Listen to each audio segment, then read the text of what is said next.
पहली दफा प्रॉपर जो एक बड़ी थ्रेट के तौर पे नेटो अपनी तारीख में चाइना के अगेंस्ट खोलने जा रहा है महाज, ठीक है, और प्रॉपर यूरोप।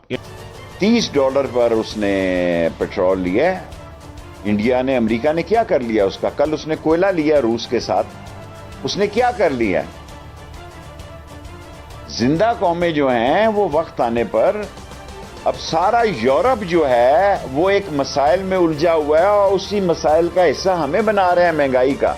लेकिन बात जो है जिसमें जो बहुत ज़्यादा तशवीश की बात है वो ये है कि चीन के बारे में क्या कहा गया है। चीन के हवाले से उन्होंने लिस्ट कर दिया है बाकायदा कि जो स्ट्रेटेजिक प्रायोरिटीज़ हैं नेटो की, उन्होंने कहा कि उसमें अब चीन शामिल है। और क्या उसके लिए दीगर ममालिक तैयार हैं? उसके लिए उसी के लिए तो बुलाया 4 ममालिक को, 4 और ममालिक बुलाए हैं ना वहां पे, ऑस्ट्रेलिया, न्यूजीलैंड, जापान और साउथ कोरिया।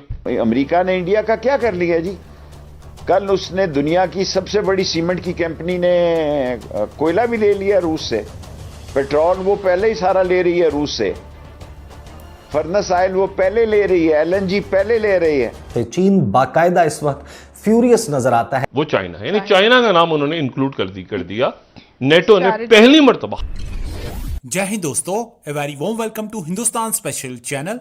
बड़ी खबर निकलकर सामने आ रही है कि स्पेन की राजधानी मैड्रिड में हुई नाटो समिट में रूस के साथ साथ चीन को भी वैश्विक स्थिरता के लिए गंभीर खतरा बताया गया है। यह पहली बार है जब नाटो ने खुलकर चीन का नाम लिया है।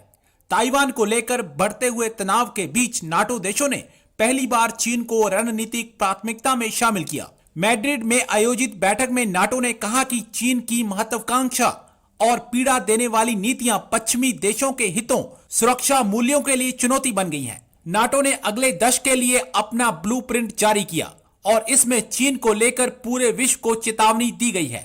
अब यह डेवलपमेंट चीन और पाकिस्तान के लिए किसी सदमे से कम नहीं है। पाकिस्तान मीडिया ये चर्चा कर रहा है कि नाटो ने पहली बार चीन का नाम लेकर चीन को बहुत बड़ा झटका दे दिया है। दूसरी तरफ भारत रूस से तेल के साथ साथ अब कोयले का भी इंपोर्ट करने जा रहा है। इस पर भी पाकिस्तानी मीडिया की चिंता साफ तौर पर दिखाई दे रही है। नेटो की जो ये समिट स्पेन में शुरू हुई है उसमें टारगेट नंबर 1 तो है रशिया, नेटो का, लेकिन पहली दफा प्रॉपर जो एक बड़ी थ्रेट के तौर पे नेटो अपनी तारीख में चाइना के अगेंस्ट खोलने जा रहा है महाज, ठीक है, और प्रॉपर यूरोप यानी नेटो को, यानी एशियन नेटो जो है अब वो क्वाड और ऑकसस का रोल खत्म हो रहा है, क्योंकि पूरे की पूरी नेटो अगर यहां आ जाती है तो फिर क्वाड और ये बाकी फिर मतलब अब जो प्रेसिडेंट बाइडेन है उनकी कोशिश पूरी ये है कि इसमें नेटो की समिट जो खत्म हो तो इलामिया के अंदर चाइना आ जाए। और क्या उसके लिए दीगर ममालिक तैयार हैं? उसके लिए उसी के लिए तो बुलाया 4 ममालिक को, 4 और ममालिक बुलाए हैं ना वहां पे, ऑस्ट्रेलिया, न्यूजीलैंड, जापान और साउथ कोरिया।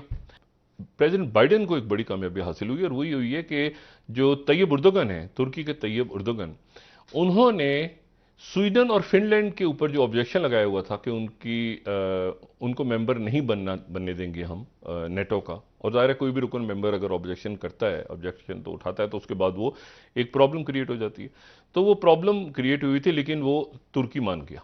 सही। तो कल रात को खाना हुआ कोई 2-2.5 घंटे फिनलैंड, स्वीडन और टर्की की लीडरशिप का, और उसके बाद समिट शुरू होने से पहले ही टर्की ने कह दिया कि हम अपना ऑब्जेक्शन खत्म कर रहे हैं। तो स्वीडन और फिनलैंड 2 नए मुल्क नेटो का हिस्सा बनने जा रहे हैं, और साथ ही 1 लाख अमेरिकन फौज आ रही है ये बाल्टिक स्टेट्स में, यानी एस्टोनिया, लिथुआनिया और लेथविया, और साथ उसके रोमानिया। ये बिल्कुल रशिया के बॉर्डर, यानी कशीदगी मजीद बढ़ने जा रही है। इस खित्ते में इसकी जोग्राफियाई पोजीशन इतनी अहम है कि 3 सुपर पावर के बॉर्डर लगते हैं। सो ये जो एक ब्लॉक बनने जा रहा था, देखें कल $30 पर उसने पेट्रोल लिया है। इंडिया ने, अमेरिका ने क्या कर लिया उसका? कल उसने कोयला लिया रूस के साथ, उसने क्या कर लिया? जिंदा कौमें जो हैं वो वक्त आने पर, अब सारा यूरोप जो है वो एक मसाइल में उलझा हुआ है और उसी मसाइल का हिस्सा हमें बना रहे हैं, महंगाई का। लेकिन इंडिया ने जो इमरान खान रास्ता निकालना चाहता था, वो अमेरिका ने इंडिया का क्या कर लिया जी। कल उसने दुनिया की सबसे बड़ी सीमेंट की कंपनी ने कोयला भी ले लिया रूस से, पेट्रोल वो पहले ही सारा ले रही है रूस से, फर्नेस ऑयल वो पहले ले रही है, एलएनजी पहले ले रही है। और हम तो पड़ोस में, रूस टूटा नहीं था जी, किसी ने जुलूस नहीं निकाला ताशकंद में, उज्बेकिस्तान में, माफ करना, एक जुलूस का रिकॉर्ड निकाल कर मुझे दिखा दें कि लोगों ने ये डिमांड की हो कि हम रूस से अलहदा होना चाहते हैं। माशी तौर पर उसको डुबो दिया गया, स्टेट्स अलहदा हो गई।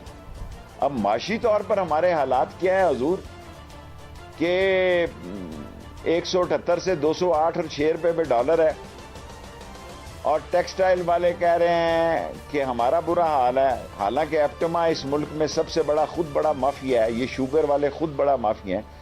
इस अलायंस की, जो नेटो इत्तेहाद है, नेटो ममालिक हैं, इनकी पीस और सिक्योरिटी के लिए। लेकिन बात जो है जिसमें जो बहुत ज़्यादा तशवीश की बात है वो ये है कि चीन के बारे में क्या कहा गया है। चीन के हवाले से उन्होंने लिस्ट कर दिया है बाकायदा कि जो स्ट्रेटेजिक प्रायोरिटीज़ हैं नेटो की, उन्होंने कहा कि उसमें अब चीन शामिल है, क्योंकि जो चीन की सो कॉल्ड कोर्सिव पॉलिसीज़ हैं, जो धौंस वो कहते हैं कि चीन जमा रहा है खित्ते में और दुनिया के मुख्तलिफ ममालिक पर, वो अब बाकायदा एक चैलेंज बन गए हैं। इस मगरबी ब्लॉक के इंटरेस्ट, इसके जो मफाद है, इसकी जो सिक्योरिटी है और इसके जो अकदार हैं, इसके हवाले से जो सेक्रेटरी जनरल हैं नेटो के येंस स्टोल्टनबर्ग, उन्होंने जो प्रेस कॉन्फ्रेंस की, उस प्रेस कॉन्फ्रेंस में मैं आपको बता देता हूं 2 से 3 चीज़ें हैं जिनको समझना बहुत अहम है, और फिर मैं आपके सामने रखूंगा कि चीन ने और रूस ने इसके ऊपर रिएक्ट किस तरीके से किया। इसके हवाले से जो डॉक्यूमेंट जारी किया गया उसमें बहुत ही हार्श ज़बान इस्तेमाल की गई है, बहुत सख्त ज़बान रूस के हवाले से इस्तेमाल की गई है, और चीन जो है उसके मिलिट्री एम्बिशंस को, उन्होंने कहा कि जो फौजी अज़ाइम नज़र आते हैं इस वक्त चीन के, जो ताइवान के हवाले से उन्होंने कहा कि चीन अपने अज़ाइम रखता है कि ताइवान को अगर ताकत के ज़रिए भी हिस्सा बनाना पड़ा वापस चीन का तो वो बनाएंगे, इसके हवाले से। और फिर उन्होंने कहा कि वो बुली कर रहा है अपने नेबर्स को, अपनी जो हमसाए हैं, और ज़ाहिर है कि यहाँ पर नाम लिए बगैर इशारा था इंडिया की तरफ, कि इंडिया के साथ जो लाइन ऑफ एक्चुअल कंट्रोल पर चीन की मखासमत जारी है, एक स्टैंड ऑफ जारी है, उसके हवाले से उन्होंने कहा कि इसकी वजह से ये एक सिस्टमैटिक चैलेंज जो है वो बन चुका है। और साथ ही उन्होंने कहा कि जो रूस और चीन के दरमियान बढ़ता हुआ स्ट्रेटेजिक ताउन है, ये भी हमारे लिए एक थ्रेट है। जो स्टोल्टनबर्ग है, उन्होंने कहा China is substantially building up it's military forces including nuclear weapons, bullying its neighbors, threatening Taiwan, monitoring and controlling its own citizens through advanced technology and spreading Russian lies and disinformation। कि एक तो रूस के behalf के ऊपर झूठ फैला रहा है, प्रोपेगेंडा कर रहा है चीन,